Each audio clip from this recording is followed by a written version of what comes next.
What's going on, everyone? Welcome back to the Pro-Spects YouTube channel. And before we get started with today's video, I want to get something out of the way. I did not feel like writing script for this episode, so you're getting raw, unfiltered opinions on the Washington Commanders. So with that being said, let's dive right into the video. Commanders in 2023 were not good. They had the second overall pick for a reason. They went 4-13. Their offense scored not even 20 points a game. They had 19.4. Their defense allowed 30.5 points a game.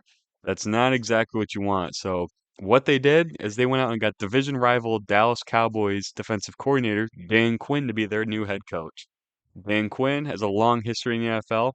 He was the Seattle Seahawks defensive coordinator from 2013 to 2014, where he eventually became the head coach of the Atlanta Falcons, where he was there from 2015 to 2020. We won't mention 28 to 3 too much.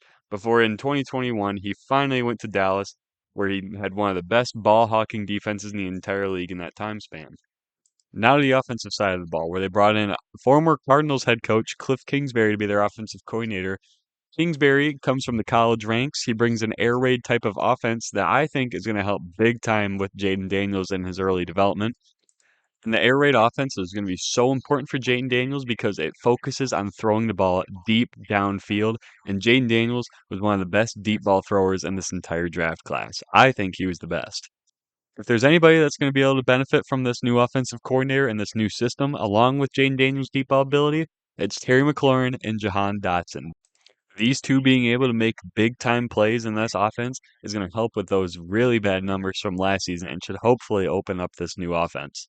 Now, I like a lot of the moves the Commanders made in free agency. They brought in veteran linebacker Bobby Wagner, who Dan Quinn is familiar with from Seattle, Cleveland Farrell, a young edge rusher from San Francisco, Dante Fowler, who is an edge rusher from Dallas, familiar with Quinn's scheme, Frankie Louvu, who's kind of a hybrid edge linebacker from Carolina, really good football player, just does everything really well, is going to fit perfectly in the middle of that defense with Bobby Wagner. Jeremy Chin, another safety from Carolina. He is a hybrid kind of box safety that can do a little bit of everything. He hasn't been as good as he was his rookie year, but he still has plenty of potential there. And if he fits into this defense like he should be on a career resurgence here. They brought in Michael Davis, big physical corner from the Chargers. He was that guy that the Chargers would just kind of put on the backside and just beat up the other team's opposing receiver. He just kind of would shut that down. Brought in Michael Biotish from Dallas, an interior offensive lineman, something they desperately needed, and veteran running back Austin Eckler. And on top of having a great free agency period, they also had a really solid draft. I like what they did. At number 2, everybody knows they took Jane Daniels from LSU.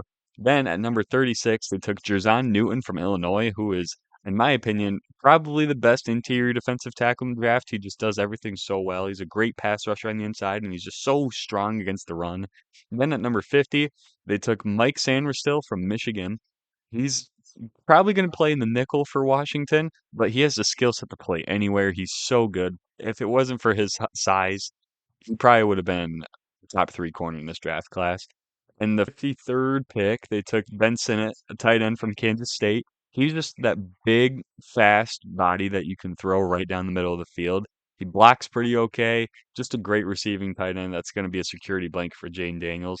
They took, hopefully, their left tackle of the future with Brandon Coleman at 67 from Texas Christian University. That's a guy they're hoping that they can hit on late there. And then finally, at number 100, they took Luke McCaffrey, Christian's brother, from Rice. Luke McCaffrey is one of those guys that they're going to hope is going to be a special teams ace and that fourth receiver that's kind of your big slot option outside of Terry McLaurin. He's a player I really liked. He does everything really well, too. Will he be as successful as Christian in the NFL? I don't think so, but still a good pick down the board. Overall, I think if the Commanders can do everything that I think they can do, I think this will be one of the more surprising teams of the NFL season. I think they're a team that can definitely linger around in late December for one of those final playoff spots and definitely could be a thorn in some teams' sides if they get games to go the right way. This is a team that you should look out for just because of the offensive and defensive improvements, both on the field and on the coaching staff. I think this is a team a lot of people should look out for. So, with that being said, thank you guys for tuning in. Let me know what you guys think about the Washington Commanders in the comments, and I will see you guys in the next video where we will be talking about the New England Patriots. Have a good one.